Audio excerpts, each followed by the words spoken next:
Hi. Hyderabad dum biryani ಮನೇಲೆ ಈಸಿಯಾಗಿ ಮಾಡ್ಕೊಳ್ಳೋಕೆ 1 ಅಥವಾ 1.5 kg ಚಿಕನ್ ತಗೊಳ್ಳಿ. ಅದನ್ನ ಚಂದ ಮಾಡಿ ಒಂದು 2-3 ಸಲ ತೊಳೆದು ಅದಕ್ಕೆ ಅಚ್ಚ ಖಾರ ಪುಡಿ, ಅರಿಶಿನ ಪುಡಿ ಮತ್ತು ಉಪ್ಪು ಹಾಕಿ ಮಿಕ್ಸ್ ಮಾಡಿ ಕಲಸಿ ಚಂದ ಮಾಡಿ ಮ್ಯಾರಿನೇಟ್ ಮಾಡಿ ಒಂದು ಸೈಡಲ್ಲಿ ಇಟ್ಕೊಳ್ಳಿ. ಅದು 1 ಅವರ್ ಆದರೂ ಅಡ್ಡಿಲ್ಲ, 2-3 ಅವರ್ ಆದರೆ ಇನ್ನೂ ಟೇಸ್ಟ್ ಸ್ವಲ್ಪ ಚಂದ ಅಂದರೆ ಲೈಕ್ ಬರುತ್ತೆ, ಇನ್ನೂ ಸಹ ಲೈಕ್ ಬರುತ್ತೆ ಅದಕ್ಕೆ. ಹಾಗೆ ಸೈಡಲ್ಲೂ 1-1.5 ಕಪ್ ಬಾಸ್ಮತಿ ರೈಸ್ ಅಥವಾ ಸೋನಾ ಮಸೂರಿ ರೈಸ್ ತಗೊಂಡು ಚಂದ ಮಾಡಿ ತೊಳೆದು ಅದನ್ನೊಂದು ಸೈಡಲ್ಲಿ ಒಂದು 20 ನಿಮಿಷ ಇಟ್ಕೊಳ್ಳಿ. ಅದನ್ನ ಬೇಯಿಸೋಕ್ಕೆ ಸ್ವಲ್ಪ ಬೇಗ ಬೇಯುತ್ತೆ, ಅದಕ್ಕೋಸ್ಕರ. ಹಾಗೆ ಮ್ಯಾರಿನೇಟ್ ಮಾಡಿದ್ದು ಚಿಕನ್ ಇರುತ್ತಲ್ಲ, ಅದನ್ನ ಒಂಚೂರು ಎಣ್ಣೆ ಹಾಕಿ ಚಂದ ಫ್ರೈ ಮಾಡಿ ಅದಕ್ಕೆ ಸ್ವಲ್ಪ ನೀರು ಹಾಕಿ ಬೇಯಿಸಿ ಇಟ್ಕೊಳ್ಳಿ.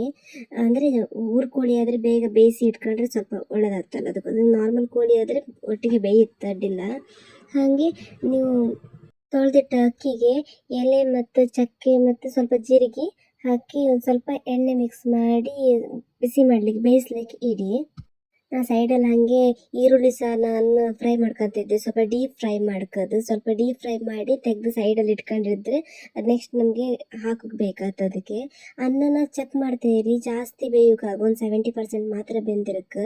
ಫುಲ್ ಬೆಂದರೆ ಸ್ಟಿಕ್ಕಿ ಆಯ್ತು. ಹಾಗೆ ಬೇಯ್ತಾ ಬಪ್ಪತ್ತಿಗೆ ಒಂದು ಸ್ವಲ್ಪ ಎಷ್ಟು ರುಚಿಗೆ ಬೇಕಷ್ಟು ಉಪ್ಪು ಹಾಕೊಳ್ಳಿ. ಹಾಗೆ ಇದು ಡೀಪ್ ಫ್ರೈ ಮಾಡೋದು ಈರುಳ್ಳಿ ಇತ್ತಲ್ಲ, ಅದನ್ನ ತೆಗೆದು ಸೈಡ್ ಇಟ್ಕೊಳ್ಳಿ.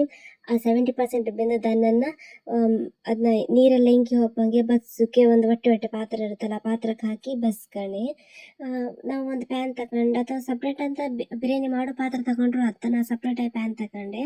ಅದಕ್ಕೆ ಏಲಕ್ಕಿ, ಲವಂಗ ಮತ್ತು ಬಿರಿಯಾನಿ ಎಲೆ ಇರ್ತಲ್ಲ, ಅದಾದ್ರಲ್ಲಿ ಸ್ವಲ್ಪ ಟೇಸ್ಟ್ ಒಳ್ಳೆ ಬರುತ್ತೆ, ಸ್ಮೆಲ್ ಘಮ ಒಳ್ಳೆ ಬರುತ್ತೆ ಅಂತ ಇದ್ದರೆ ಹಾಕಿ. ಹಾಗೆ ಚಕ್ಕೆ ಎಲ್ಲ ಹಾಕಿ ಫ್ರೈ ಮಾಡ್ಕೊಳ್ಳಿ. ಅದಕ್ಕೆ ಈರುಳ್ಳಿ ಹಾಕಿ ಚಂದ ಫ್ರೈ ಮಾಡಿ ಒಂದು ಕಂದು ಬಣ್ಣ ಬರೋ ಹದ ಫ್ರೈ ಮಾಡ್ಕೊಂಡು ಅದಕ್ಕೆ ಶುಂಠಿ ಬೆಳ್ಳುಳ್ಳಿ ಪೇಸ್ಟ್ ಹಾಕಿ, ಹಾಗೆ ಟೊಮೆಟೊ ಕೊಚ್ಚಿಟ್ಕೊಂಡಿರ್ತೀವಿ, ಟೊಮೆಟೊ ಹಾಕಿ 1-2 ಹಸಿಮೆಣಸು ಕಟ್ ಮಾಡಿ ಹಾಕಿ ಚಂದ ಮಾಡಿ ಮಿಕ್ಸ್ ಮಾಡಿ ಫ್ರೈ ಮಾಡಿ ಸ್ಮೂತ್ ಆಗಬೇಕು, ಸ್ವಲ್ಪ ಜ್ಯೂಸಿ ಆಗೋ ತನಕ ಸ್ವಲ್ಪ ಫ್ರೈ ಮಾಡ್ಕೊಂಡು ಚಂದ ಮಾಡಿ ಅದ ಲೋ ಫ್ಲೇಮಲ್ಲಿ ಇಟ್ಕೊಂಡು ಮಾಡ್ಕೊಳ್ಳಿ. ಎಷ್ಟೊತ್ತಿಗೂ ಚಂದ ಬೇಯುತ್ತೆ. ಸ್ವಲ್ಪ ಕೊತ್ತಂಬರಿ ಸೊಪ್ಪು ಹಾಕಕ್ಕೆ, ಅದಕ್ಕೆ ಕೊತ್ತಂಬರಿ ಸೊಪ್ಪು ಹಾಕಿ ಹಾಗೆ ಸ್ವಲ್ಪ ಪುದೀನ ಸೊಪ್ಪಿತ್ತಲ್ಲ ಅದನ್ನ ಹಾಕಿ ಚಂದ ಫ್ರೈ ಮಾಡ್ಕೊಳ್ಳಿ. ಕಲರ್ ಸ್ವಲ್ಪ ಚೇಂಜ್ ಆಗ್ತಾ ಬರುತ್ತೆ, ಅಷ್ಟೊತ್ತಿಗೆ ಜ್ಯೂಸಿ ಆಗ್ತಾ ಬಪ್ಪತ್ತಿಗೆ ಸ್ವಲ್ಪ ಒಂದು 1/4 ಕಪ್ಪು ಮೊಸರಿದೆ ಅಲ್ಲ, ಮೊಸರನ್ನ ಹಾಕೊಳ್ಳಿ. ಟೇಸ್ಟ್ ಒಳ್ಳೆ ಬರುತ್ತೆ ಅಷ್ಟೊತ್ತಿಗೆ. ಚಂದ ಮಾಡಿ ಡೀಪ್ ಫ್ರೈ ಮಾಡ್ಕೊಳ್ಳಿ, ಅಂದರೆ ನಾರ್ಮಲಾಗಿ ಫ್ರೈ ಮಾಡ್ಕೊಳ್ಳಿ. ನಿಮ್ಮ ಖಾರ ಏನಾದರೂ ಸ್ವಲ್ಪ ಜಾಸ್ತಿ ಬೇಕಂತ ಹೇಳಿದ್ರೆ ಸ್ವಲ್ಪ ಅಚ್ಚ ಖಾರ ಪುಡಿನ ಟೇಸ್ಟ್ ಸೇರಿಸ್ಕೊಳ್ಳಿ. ಅದಕ್ಕೆ ನಾನು ಜಾಸ್ತಿ ಹಾಕಲಿಲ್ಲ ಅಚ್ಚ ಖಾರ ಪುಡಿ, ಅಂತಕ್ಕಂತ ಹೇಳಿದ್ರೆ ನಮ್ಮ ಮನೇಲಿ ಮಗು ತಿಂತಿಲ್ಲ, ಅದಕ್ಕೋಸ್ಕರ ನಾನು ಜಾಸ್ತಿ ಹಾಕಲಿಲ್ಲ. ಹಾಗೆ ಬಿರಿಯಾನಿ ಪೌಡ್ರನ್ನ ಮಿಕ್ಸ್ ಮಾಡ್ಕೊಳ್ಳಿ ಇಷ್ಟೊತ್ತಿಗೆ.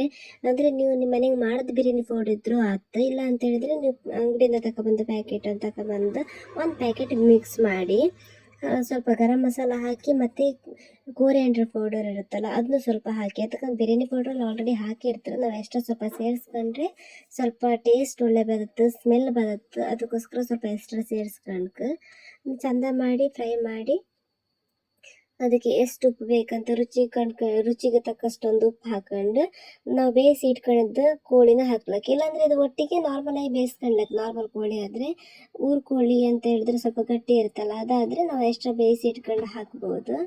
ಹಾಗೆ ಎಲ್ಲ ಪ್ರೊಸೀಜರ್ ಬಿರಿಯಾನಿ ಮಾಡೋ ಪಾತ್ರದಲ್ಲಿ ಮಾಡ್ರೂ ಅಡ್ಡಿಲ್ಲ, ನಾನು ಸಪ್ರೇಟಾಗಿ ಮಾಡ್ಕೊಂಡೆ. ಅದಕ್ಕೆ ಬಿರಿಯಾನಿ ಮಾಡೋಕ್ಕೋಸ್ಕರ ದಮ್ ತೆಗೋಕ್ಕೋಸ್ಕರ ಒಂದು ದಪ್ಪ ತಳದ ಪಾತ್ರೆ ಇಟ್ಕೊಂಡೆ, ಕುಕ್ಕರೇ ಇಟ್ಕೊಂಡೆ, ಸ್ವಲ್ಪ ದಪ್ಪ ಇರುತ್ತಲ್ಲ. ಫಸ್ಟ್ ಲೇಯರ್ ಫುಲ್ ಆ ಚಿಕನ್ ಹಾಕಿದೆ, ಒಂದು ಸ್ವಲ್ಪ ತೆಗೆದಿಟ್ಟಿದೆ.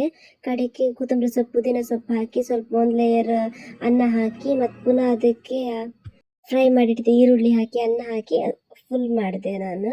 ಮೇಲಿಂದ ನಾನು ತುಪ್ಪ ಇತ್ತಲ್ಲ, ಒಂದು ಸ್ವಲ್ಪ ತುಪ್ಪ ಹಾಕಿ ಒಂದು ತಟ್ಟೆ ಅಥವಾ ಬಟ್ಲು ಥರ ಇಟ್ಟು ಅದ್ರ ಮೇಲೆ ಒಂದು ವೆಯ್ಟಿದ್ದು ಪಾತ್ರೆ ಇಟ್ಟು ಒಂದು 10 ನಿಮಿಷ ಲೋ ಫ್ಲೇಮಲ್ಲಿ ಬಿಸಿ ಮಾಡೋಕ್ಕಿಟ್ಟೆ. ನಂತರ ಘಮ ಘಮ ಅಂತೇಳಿ ಬಿರಿಯಾನಿ ರೆಡಿ ಆಯ್ತು ಕಾಣಿ.